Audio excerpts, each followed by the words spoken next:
Bonjour mes gourmandises, j'espère que vous allez bien. Moi ça va super méga giga bien, je suis au taquet.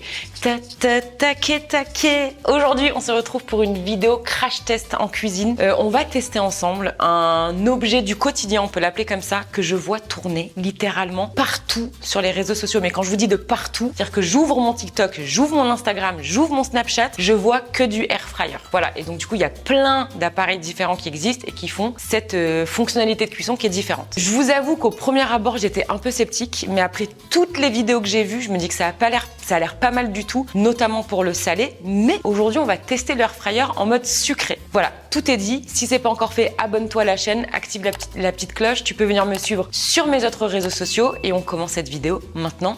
C'est parti. Du coup aujourd'hui pour tester cette recette, je me suis dit quoi de mieux que la recette classique, la recette que tout le monde adore, le moelleux au chocolat. Alors pour vous mettre dans le contexte de l'organisation de cette vidéo, j'ai cherché des recettes au air fryer, ce qui se faisait un peu sur le net. J'ai pas été absolument convaincue et je me suis dit le but d'avoir cet appareil à la maison, c'est de pouvoir faire ses propres recettes dans le air fryer. On est d'accord. Donc j'ai pris ma recette de moelleux au chocolat que je cuis habituellement au four. Je vais la faire aujourd'hui, exactement la même recette, je vais rien changer sauf que je vais la cuire au air fryer. D'ailleurs, ça me fait penser à un truc. Parce que je voulais vraiment être précise dans l'utilisation de ce produit et j'ai un peu cherché les avantages de ce produit et les inconvénients. Bon, bien évidemment, j'ai pas trouvé d'inconvénients. Alors du coup, il est expliqué que quand on fait de la cuisine salée, effectivement, la cuisson air fryer minimise de fou l'apport calorique parce qu'on a beaucoup moins de gras. C'est une cuisson vraiment qui nécessite très peu de matière grasse. Par contre, quand on cuisine un gâteau, du coup, cet apport calorique qui est diminué, on va quasiment pas voir la différence. Toutefois, l'air fryer peut offrir d'autres avantages comme indiqué ci-dessus, une cuisson plus uniforme et rapide ainsi qu'une économie d'énergie. À voir, on va tester. Alors moi la seule question que j'ai c'est que je vais le cuire de la même façon, mais on va voir si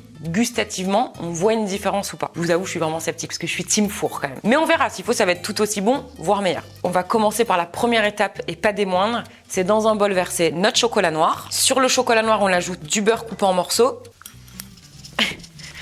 Voilà. Et tout ça, vous allez le faire fondre au choix, soit au bain-marie ou au micro-ondes. Comme toujours, si vous utilisez le micro-ondes, dès qu'il y a du chocolat, c'est par tranche de 15 à 20 secondes pour être sûr que votre chocolat, au fond, ne brûle pas. Très important. Donc, pendant que notre mélange chocolat-beurre est en train de fondre, on va s'attaquer à nos œufs qu'on va clarifier. Hop, je vais mettre mes blancs dans le plus petit bol. Et attention, ça c'est un secret que tout le monde garde bien, mais si on veut que les blancs montent bien, si on veut une belle meringue ou n'importe quelle préparation qui demande de monter les blancs, il faut absolument qu'il y ait zéro trace de jaune. Et là d'ailleurs j'ai failli en mettre. Parce que dès qu'il y a du jaune, en fait le blanc il va pas monter correctement. Alors si vous avez déjà vu ma recette de moelleux au chocolat, habituellement j'utilise 5 œufs. Là j'ai un peu diminué les quantités parce qu'on va utiliser un moule de 18 cm pour qu'il puisse rentrer dans l'air fryer. Ça c'est une des contraintes de ce produit du coup, dont on parlera tout au long de la vidéo, bien sûr, c'est le but, crash tester. Mais avant tout, il faut faire la recette. On place nos jaunes de côté et on va s'attaquer au blanc. On va venir monter en neige.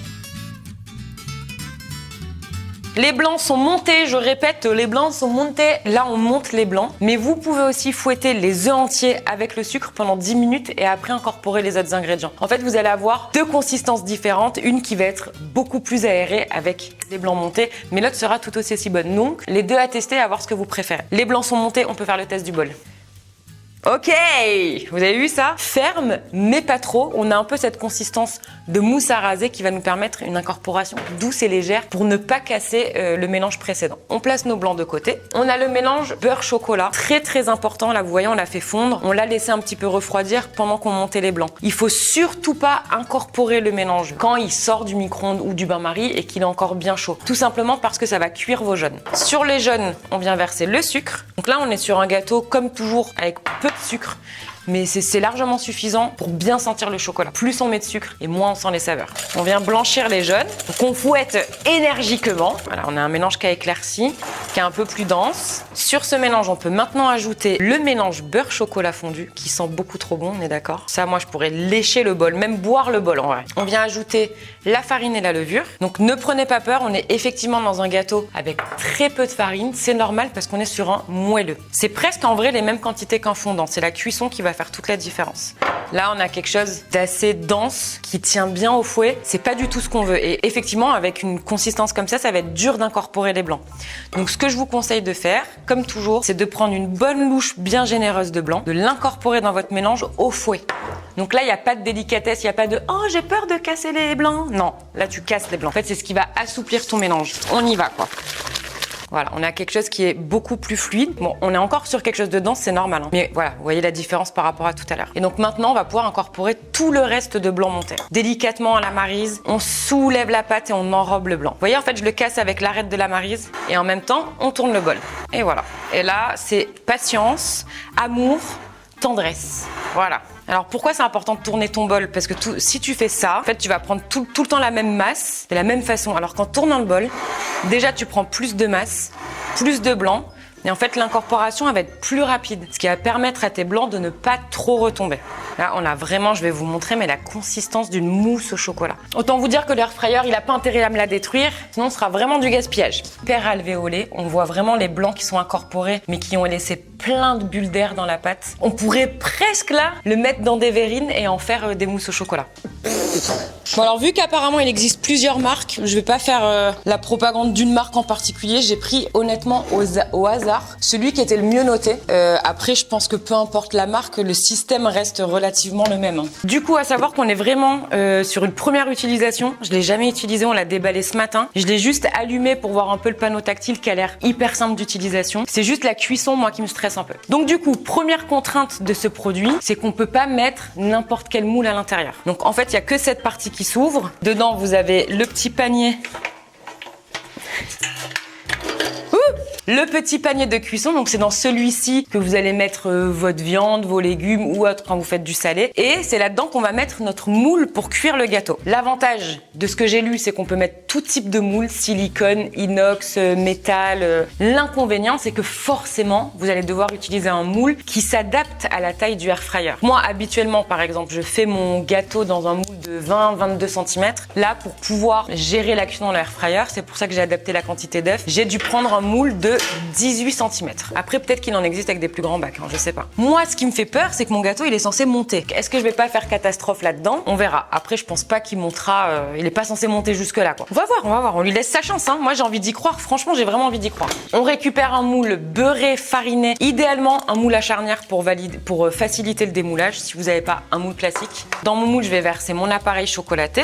On tapote un peu. Chasser les bulles d'air. Du coup, je le place dans le panier de mon air fryer.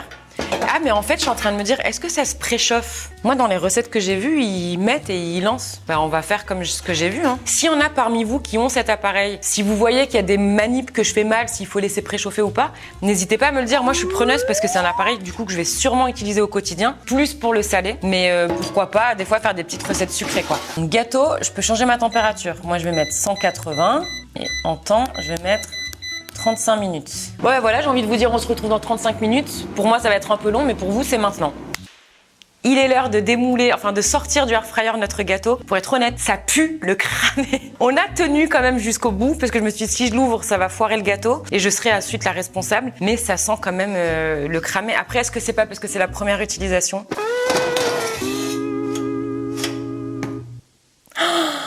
Ah non, c'était le gâteau qui pue le cramé.